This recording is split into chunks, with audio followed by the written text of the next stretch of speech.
Hi, I'm Sonal Holland and I'm your go-to girl for wines. Sometimes when I look around me, I'm suspecting that we're drinking far more sangria than wine itself.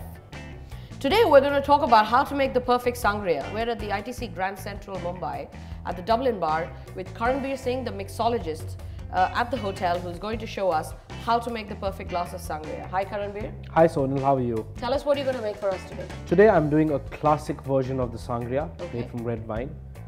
For making a classic sangria, you require fruits, a sweetener, a flavoring agent, and also the key ingredient, which is the cognac or the brandy. Okay. Done. What I'm going to do is, the first and foremost thing, got this huge big decanter. Whether you're making a glass or you're making a pitcher, it's important that you need that big space to swirl it around and ensure that you have enough of air which goes inside that sangria. So I've added the fruits over here. I'm going to add some cointreau to it, which is an orange flavor. I'm going to add the cognac. I'm using a VS over here. I'm going to add some of the orange juice to it as well. So what do you think these different ingredients are doing to the concoction? Well, what happens is, if you look at wine as a whole, it's also fruit, right? Yes. And for making a classic sangria like this, you need these ingredients because a cocktail's got various parts to it. You've got the sour, you've got the sweet, you've got a bit of bitterness which comes from the alcohol. Yes. And sangria is something which requires a lot of love, which comes from all these ingredients, which mellows it down. And so you can play with any amount of ingredients, any kinds of fruits can go into it.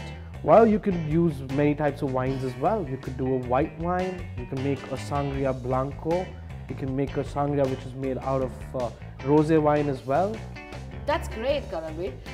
Tell us, what is the most exciting sangria that you have made recently with different kinds of ingredients? Well, I've been seeing people drinking a lot of red sangrias, and you won't believe it. Today afternoon itself, I made something with a white wine sangria.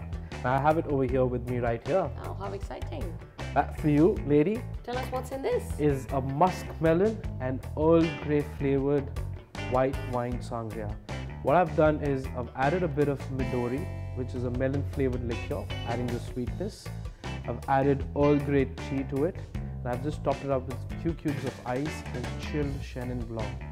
I got a beautiful piece of muskmelon sitting there to bite. That's great, thank you. Let me enjoy this while you're at it. Yeah. Are there any special kind of wines that you tend to use, or are there any wines that are complete no-nos that you would stay away from when you make a sangria? Well, making a sangria, there are certain things, yes, I would agree you should not be using. Highly tannic wines, full-bodied wines which are high in tannins, like a Cabernet Sauvignon or Tempranillos.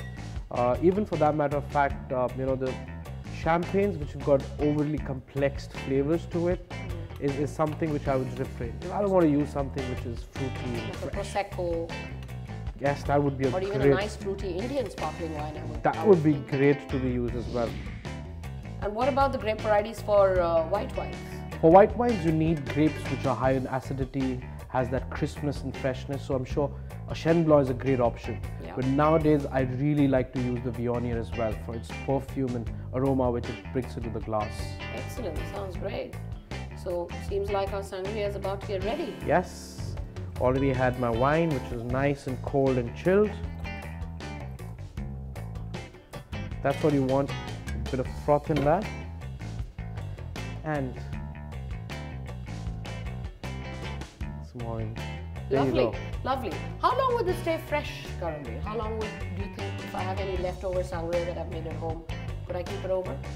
Well, ideally, I would want sangrias to be served chilled immediately, but you can keep sangrias in your refrigerator for about 3 to 4 hours before you'd want to serve it to your guests. And you wouldn't recommend keeping it overnight? Not really. You probably can keep your fruits macerated overnight. That's what gets the whole. So best to have it fresh. Best to have it fresh. Nice and cold. Certainly. I'm going to deep dive straight into this sangria. In the meantime, if you've liked this video, subscribe to my channel, Sonal Holland Wine TV, and enjoy your sangrias.